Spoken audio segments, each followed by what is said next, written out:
Flávio Vagalumes, bom dia. Eu não iria comentar hoje, mas esse tema é um dos que me provoca. Penso que infelizmente o ser humano não está pronto para pensar fora da caixa.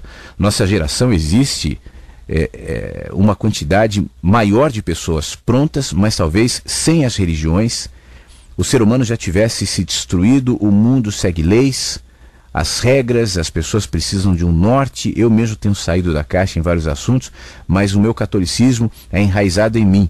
Quando saí dessa caixa, quase enlouqueci. Existem pessoas que é nítido, se convencermos a ser livre em pensamento, a pessoa se enlouquecerá com depressão, pânico, etc. Me parece que quanto mais as pessoas pensam por si, mais se entristecem. Veja os países mais educados, são os mais suicidas e etc. O que pensa disso? Nosso querido Thales de Guaratinguetá. O Thales, ele é ouvinte novo aqui da rádio, né? Ele mandou ontem pela primeira vez a mensagem dizendo que começou a ouvir anteontem a nossa programação. Que maravilha, Thales. Muito obrigado pela sua mensagem aqui no WhatsApp. Em relação ao que você disse, é o seguinte, Thales, em primeiro lugar, eu concordo contigo que a gente não pode, nenhum de nós consegue pensar fora da caixa. Todos nós estamos em alguma caixa. Todos nós. Aquele que diz estou fora da caixa se engana, ou pelo menos tenta enganar os outros. O que nos difere é a caixa onde estamos. Em alguns momentos, eu posso me sentir muito à vontade numa caixa pequena. E se eu me sentir muito à vontade numa caixa pequena, eu devo ficar nela. Se eu me mudar dessa caixa pequena para uma caixa maior, me sentirei na caixa maior, como você descreve, deprimido, isolado, mal. Eu estava acostumado com aquele cubículo onde eu morava. Se é assim, não acho que é necessário mudar. Eu acho que tem um programa, se não me engano está no YouTube. Eu estava vendo esse programa recentemente, um mensagem inteiro que eu fiz, que fala sobre, não está no YouTube, estava nas reprises da meia-noite. Meia-noite eu repriso alguns programas antigos. E falava sobre, você não é obrigado a mudar, você não é obrigado a enxergar. E não mesmo, não é uma obrigação. Isso vira um peso quando diz, não, você tem que evoluir. Não necessariamente. Tem gente que está muito feliz vivendo onde está. Até essa semana eu estava dizendo, eu conheço umas pessoas, até na minha família, são bastante religiosas, né? Frequentam igrejas e tal, e que eu não tenho nada a interferir. Eu jamais vou chegar para uma dessas pessoas dizendo, você não deve frequentar a igreja, porque isso, não, elas estão bem, tem ali os seus limites, na minha opinião, de percepção e tal, mas conseguem expressar no cotidiano o amor que são. Tá bom, não é necessário. Por isso, se você faz parte de uma instituição religiosa e se sente feliz nela, meu querido amigo, continue. Eu não acho necessariamente que você deve sair dessa instituição. Agora, o que eu vejo em relação às instituições religiosas é que em determinado momento, à medida que você começa a enxergar mais, a perguntar mais, a perceber mais, invariavelmente você vai se deparar com os limites dessa instituição. Não porque só essa instituição tenha limites. Todo o pensamento, toda a construção intelectual, filosófica, ideológica, de crenças, tem limites porque nós temos limites. Agora, isso não quer dizer que a gente deve viver limitado àqueles limites. O que eu quero dizer com isso é que quando você começa nessa caixa onde está, questionar, né, você vai se aproximando dos limites onde as questões não cabem. E esses limites são justamente as paredes. As paredes, os muros, são o que define o tamanho das caixas. Ao fazer esses questionamentos, ao perceber que há limites, você obviamente vai se sentir desconfortável dentro da caixa. E então você vai tentar se mudar dessa para uma maior. Essa é o meu caminho em relação às caixas. Todos nós estamos em caixas. Só não precisa ser uma caixa pequena. A gente pode aumentar. Na caixa maior você se sentirá mais confortável, porque agora as paredes que também existem, os limites que também estão lá, estão mais distantes. E nessa distância você vai ter espaço para se expandir. Você entende? Agora você diz, e se eu não quiser? E se eu estiver satisfeito nesse limite, nesse contexto, nessa caixa? Então fique, como eu disse agora, não há nenhuma obrigação, não há nenhuma razão para você querer mudar isso. Eu falo com quem quer. Eu falo com quem enxergou os limites, com quem enxergou as paredes, e uma vez que isso tenha acontecido, meu querido, é muito difícil você se manter dentro da caixa, desconsiderando que agora você viu. E aí os conflitos aparecerão. Por isso tem muita gente que por medo, que por, como você disse, uma cultura, algo que está enraizado em mim, me mantenho naquele espaço, mas esse espaço já não se mantém em mim.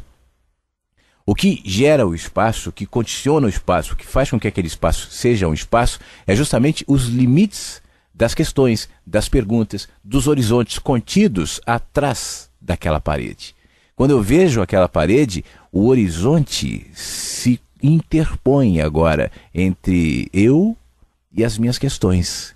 E então eu me movimento. Você entende?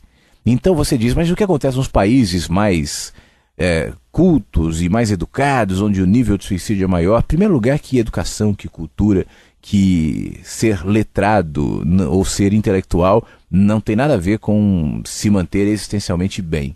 Eu posso, e aí é um perigo, eu posso me movimentar em direção às perguntas, às questões, na tentativa de obter delas respostas definitivas. E aí a gente vai cair numa questão que muito cedo ficou claro para mim. Quanto mais eu me movimento em direção às perguntas, na tentativa de, a partir dela, obter respostas definitivas, mais buracos eu vou estabelecer na minha alma, porque as perguntas me trazem respostas, mas também me trazem tantas outras perguntas, que eu devo entender que não é no movimento intelectual, cultural, na necessidade de encontrar respostas definitivas a partir de um pensamento linear e cartesiano que eu vou aplacar esse vazio, esse buraco, essa sede. Assim como também não é na definição absoluta e objetiva que as religiões se propõem a dar. É o movimento, é o movimento. É entender que nas perguntas eu tantas vezes me encontro, e mais do que isso, é saber que a voz de Deus não está na religião. Não está na cultura, não está na literatura, está no simples. O micro é reflexo do macro. O universo inteiro é contido em uma célula. Uma célula pode falar muito sobre o teu corpo, e o teu corpo sobre o universo. Uma gota potencialmente carrega todo o oceano. O oceano pode ser compreendido estudando-se uma gota. Tem muitas coisas na gota que falam sobre o macro que está para fora dela. E assim são as dinâmicas da vida. Então eu viverei atento, sabendo que é no momento, que é no agora, que é no caminho que eu tenho possibilidades de entender.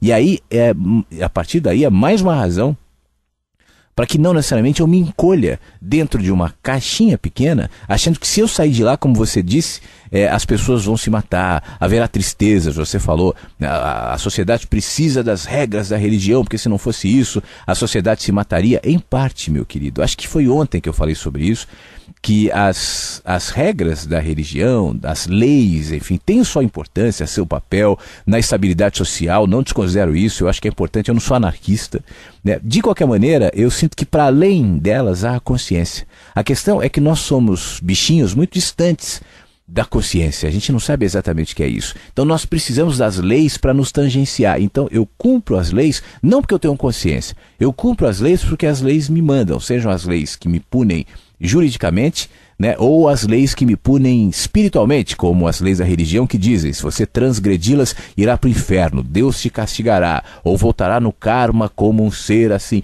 Isso é a nossa crença religiosa, né? Então a gente se mantém dentro daqueles limites por conta de medo.